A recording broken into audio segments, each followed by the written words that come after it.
Réseau national magistrat haïtien yo Renama plus ministère justice et sécurité publique avec support au commissariat des Nations Unies pour les droits de l'homme, yo te lancé mardi 9 août là premier forum pôle judiciaire et spécialisé.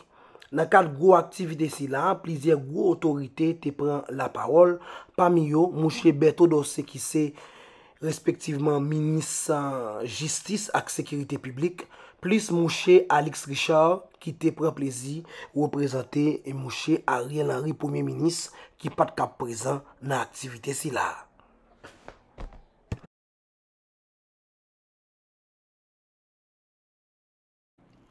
Dans cadre discours de circonstance li, M. Beto Dossé te surtout attiré attention magistrat yo nécessité pour yo gen bon comportement et annoncer plusieurs mesures et parmi yo gen mesures qui pral prendre pour permettre évaluer commissaire gouvernement et qui yo même qui a fait bon travail qui a permettre yo prendre échelon dans communauté du système judiciaire haïtien.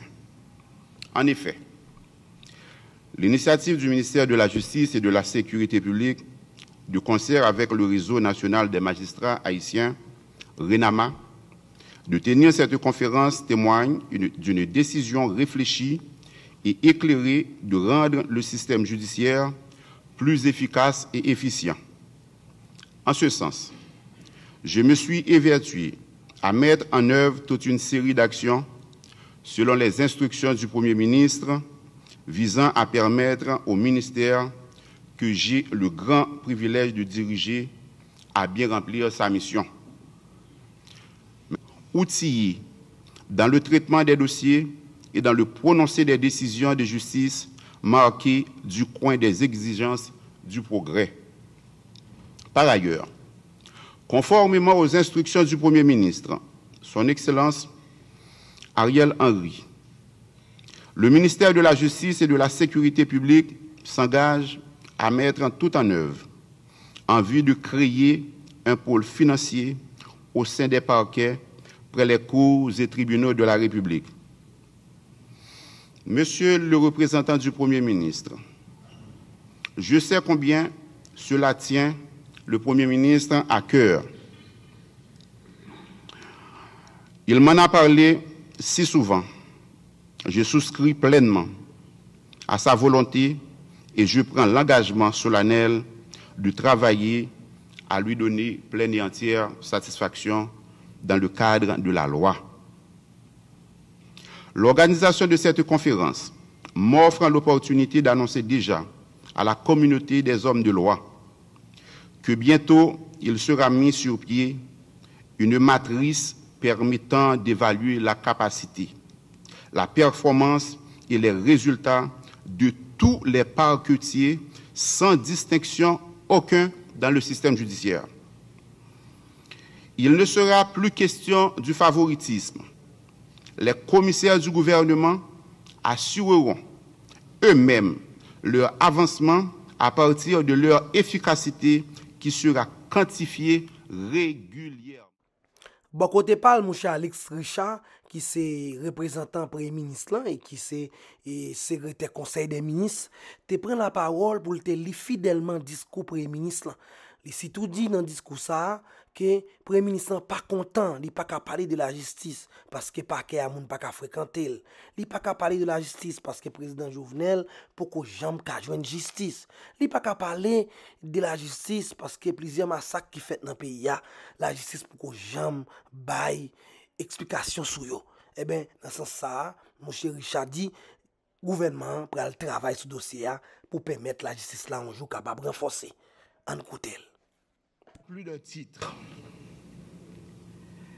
Cette conférence internationale qui réunit les spécialistes nationaux et internationaux autour de certaines questions d'actualité et de grande pertinence permettra de dégager des perspectives intéressantes sur un ensemble de sujets liés au fonctionnement de la justice. Je ne peux que féliciter les organisateurs de cet événement et les assurer de tout mon soutien. Ce symposium sur la création des pôles judiciaires spécialisés en Haïti devrait nous permettre d'explorer de nouvelles avenues qui conduiront notre système judiciaire vers plus d'efficacité, plus de compétences pour nos juges et une plus grande confiance des justiciables et des investisseurs. C'est une opportunité énorme offerte au corps de la magistrature en particulier et aux membres de la BASOCH en général de réfléchir sur des méthodes modernes de rendre la justice haïtienne plus crédible et plus productive. Les sujets découlant de la thématique centrale retenue, la nécessité d'instituer des pôles spécialisés dans un système judiciaire et qui seront débattus au cours de ces assises, marqueront de toute évidence le début d'une nouvelle ère de la justice haïtienne. La création de ces pôles passe inévitablement par la mise en place de structures légales adaptées à cette nouvelle approche. C'est dans cet espace de réflexion que vont sans doute se dégager certains éléments concourant au renforcement des initiatives visant la modernisation de la justice en Haïti. Mesdames, Messieurs, chers invités, je souscris pleinement à l'idée de créer des pôles spécialisés au sein de la justice haïtienne, notamment dans le domaine financier. J'encourage vivement le ministre de la Justice à tout mettre en œuvre en vue de créer ce pôle spécialisé, ce pôle financier, ce parquet financier pour être plus précis, dans la lutte contre la corruption, la contrebande, le blanchiment des avoirs et l'évasion fiscale. Nous avons besoin de magistrats maîtrisant les arcanes des montages financiers complexes utilisés par les fraudeurs. Ce sera une nouvelle expertise au niveau de la magistrature que l'on pourra développer, entre autres, chez les jeunes diplômés de l'école de la magistrature qui bénéficieront d'une formation spéciale facilitant le traitement des dossiers préparés par des organismes tels que l'ULCC, l'UCREF ou le CONALD. Les statistiques concernant la violence urbaine et les crimes sexuels révèlent une tendance à la hausse qu'il faut contenir par tous les moyens. S'il appartient à la force publique de traquer les bandits et de les mettre hors d'état de nuire, il revient à la justice, par l'organe des magistrats formés, honnêtes, impartiaux, bien outillés, d'appliquer les provisions légales dans le respect de la dignité et des droits de la personne. Mon souhait le plus cher est que pendant le court laps de temps que je passerai à la tête du gouvernement, l'impunité commence à devenir un mauvais souvenir. Et face à l'étendue des actes de violence, des actes criminels, la justice doit demeurer un rempart solide. Mesdames, Messieurs, nous sommes ici pour réfléchir à ce que j'appellerais la justice du futur. Mais nous ne pouvons pas, je ne peux pas parler de distribution de la justice dans notre pays en faisant semblant d'ignorer que le palais de justice de notre capitale est aujourd'hui déserté par les magistrats, par les avocats et par les justiciables, que nos cours et tribunaux ne fonctionnent pas, que beaucoup trop de gens croupissent en prison en détention préventive prolongée,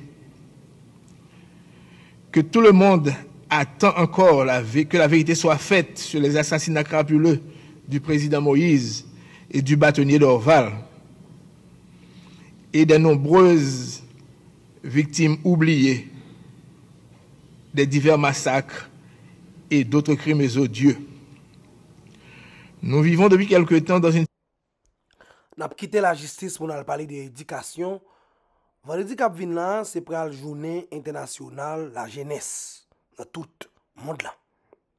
Dans le cadre de ça, le ministre Nessim Manigat a décidé de rencontrer avec plusieurs groupes jeunes qui sorti dans plus passé 24 organisations pour te parler avec eux, pour te sensibiliser eux et montrer eux et tout ça au capable de faire pour aider Haïti à avancer devant.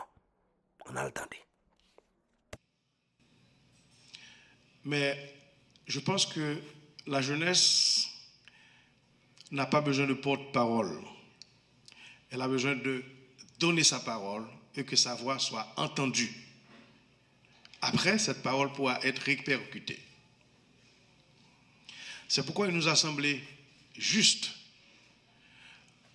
de vous inviter ici ce matin. Non pas parce que vous représentez de manière exhaustive les différentes voix de la jeunesse. Ceci dit, vous êtes un échantillon représentatif de ces groupes de jeunes qui vivent tant en milieu rural, urbain, dans les bidonvilles, en Haïti. Vous êtes présents aujourd'hui représentant 24 organisations de jeunes, institutions de jeunes. Et les institutions organisatrices de ce forum national vous donnent la parole sur ces 5 thématiques très importantes. Je voudrais d'entrée de jeu peut-être rappeler une pensée de Albert Camus, parce que je suis tout à fait d'accord quand il dit que souvent les adultes éduquent les jeunes pour un monde qui n'existera plus. Vous allez vivre dans ce monde présent de demain pour lequel il vous faut aussi avoir votre perspective sur la façon dont ce monde doit évoluer. Et souvent, les adultes ne prennent pas souvent de recul pour mesurer à quel point, même en voulant bien faire, ils éduquent pour un monde qui n'existera plus, pour un monde qu'ils ont connu, pour un monde qui est le leur. Ce monde à venir est déjà en bonne partie présent, ce que vous vivez, mais il y a aussi ce monde que vous allez construire vous-même. Je dis souvent que l'un des plus grands défis pour Haïti, ce n'est pas tant quel pays nous allons laisser aux nouvelles générations, mais quelle nouvelle génération nous allons laisser à Haïti. Cette nouvelle génération consciente des enjeux. Cette nouvelle génération qui a hérité d'un pays, mais pour lequel il faut encore davantage construire une nation. Cela veut dire une communauté de destin. Une communauté où on accepte de vivre ensemble, de partager des défis communs, solidaires, pratiquant davantage une cohésion sociale. Nous ne vivons plus comme il y a 50 ans, dans un pays où, quand moi j'étudiais à l'école, on disait que Haïti était un pays essentiellement agricole. 80% du pays vivait en monde rural. 80% étaient dits catholiques. Aujourd'hui, sociologiquement, le pays a basculé. Le pays est en train de changer. Et c'est ce que j'appelle souvent cette transition invisible. Plus de 70% de la population a moins de 35 ans. Et vous, les jeunes, vous n'êtes pas l'avenir du pays. Vous êtes le présent du pays. Vous avez d'énormes responsabilités. Non seulement vous avez des devoirs et des droits, pas seulement dans les premières générations de droits politiques, droits humains, vous avez des droits économiques aussi, des droits culturels, pour une participation intégrale dans la construction de l'Haïti de demain. Pour conclure, je voudrais rappeler que j'ai eu, il y a 2 ans de cela, l'immense privilège, comme bénévole, de conduire un projet avec le Centre Muse, que l'Union européenne avait encadré. Et comme bénévole, j'avais accompagné plusieurs centaines de jeunes que le Centre Muse avait mobilisés dans un exercice prospectif. Quelle est la voix des jeunes? Que veulent les jeunes en Haïti? Ce document, il existe en créole et en français. Je vous invite à lire ou à relire ce document. Sans prétention à l'exhaustivité, comme cet exercice d'aujourd'hui. Mais à chaque fois que des jeunes sont réunis pour parler du pays, c'est très important que les jeunes, que les adultes prennent le temps de comprendre. L'exercice du jour, pour finir, ne se limite pas aux salles de classe. Ce qui vous est demandé aujourd'hui, ce n'est pas uniquement de savoir comment ce qui se passe entre les 4 murs des salles de classe doit être transformé. Parce qu'en grande partie, vous vivez vos 24 heures, en grande partie, en dehors de ces 4 murs de l'école. Vos temps libres. Le temps que vous passez dans vos quartiers, dans vos familles, dans la communauté. Comment vous construisez l'avenir. Comment vous construisez ce que vous partagez comme valeur. Tout ça aussi fait partie de la transformation de l'éducation. Pour conclure, je voudrais remercier tous ceux-là qui appuient le ministère de l'Éducation nationale et de la formation professionnelle, le gouvernement dans cet exercice. Ceux qui sont présents aujourd'hui avec nous, l'UNESCO, le PAM, les autres agences des Nations Unies ou en dehors du système des Nations Unies, les partenaires nationaux, le secteur privé des affaires. L'école en Haïti, l'éducation, puisque tout va mal, ou quand tout va mal, c'est le dernier rempart. C'est le dernier rempart, et c'est pourquoi nous disons tous, l'école pas qu'attendre. Bon atelier. Le pays compte sur vous. Merci.